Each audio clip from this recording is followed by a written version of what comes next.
Badin deputy commissioner Badin Yasir भट्टी जी ज़ेर सदारत committee room में ज़िले में जारी तरक्याती स्कीमुनि मुतलिक़ अहम गॾिजाणी मुनक़द कई।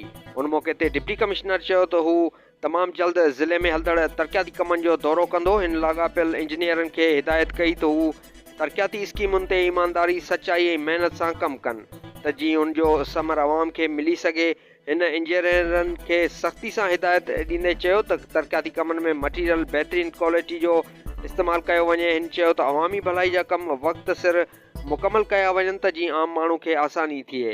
इन समूरनि असिस्टेंट कमिश्नरनि खे पिणु हिदायत कई त पंहिंजनि लाॻापियल तहलकनि में तरक्याती स्कीमुनि जो दौरो करे रिपोर्ट ॾियनि। गॾिजाणी में additional deputy commissioner 1 Kashif Raza Mangi, additional deputy commissioner 2 Rajesh Dilpat, executive engineer highway Saleem Memon, executive engineer education works Asad Mandro, executive engineer public health Israr Ahmed, ज़िले जा समूरा असिस्टेंट कमिश्नर्स ऐं ॿिया लाॻापियल ऑफिसर पिणु मौजूदु हुआ।